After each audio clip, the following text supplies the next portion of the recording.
চৈত্রের খরা চলছে, চৈত্র মাস, প্রখর রোদ। এই রোদেই আসলে আমরা এখানে একটা ভিডিওর জন্য করলাম। এটা শাইল ফসলের অরিজিন শাইল ফসল, যেটা এই অবস্থাতেই অনেকটা পাকা অবস্থায় চলে আসছে, আর হয়তো সপ্তাহখানেকের ভিতরেই এটা কাটতে হবে। এই শাইল ফসলটা এখন প্রায় বিলুপ্তির পথে। পুরো হাওর জুড়ে এই ফসলের আসলে চিহ্নই পাই নাই। এখানে মানে এই চিহ্নটা পাওয়ার পরে, এই শাইল ফসল দেখার পরে মনে করলাম যে এখানের একটা ভিডিও করা উচিত। এই জন্য হলো ভিডিওটা করতেছি। এই মুহূর্তে আসলে চাষিরা খুব চিন্তিত আছে, বৃষ্টি হচ্ছে না, দিনের পর দিন, সপ্তাহের পর সপ্তাহ আসলে বৃষ্টি হচ্ছে না। বৃষ্টি না হওয়ার কারণে তারা খুবই চিন্তিত আছে।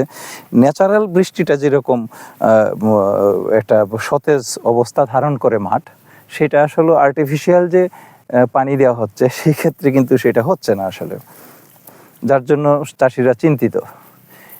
অন্যান্য যে হাইব্রিড ফসলগুলো আছে সেগুলি আরও 15 থেকে 20 দিন সময় লাগবে এগুলি পাকতে।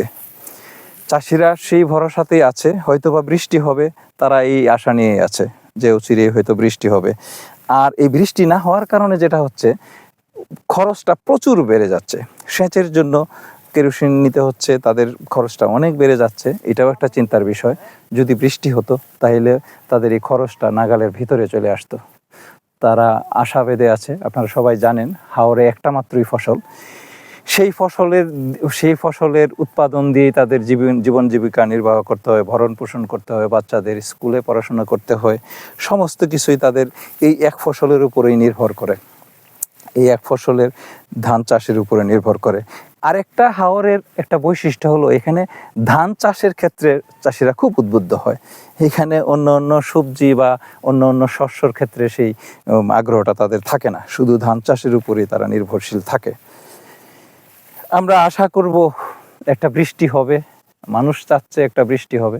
বৃষ্টি হলে হয়তো আবার সুন্দর সতেজভাবে উঠবে, আর না হলে যেটা হবে অনেকটা ক্ষতিগ্রস্ত হবে কৃষক, উৎপাদন খরচ বেড়ে যাবে, প্লাস হলো কিছু কিছু চিটা মানে ফসলের মধ্যে চলে আসবে, অর্থাৎ পরিপক্কভাবে সুন্দর ফসলটা তুলতে পারবে না ঘরে।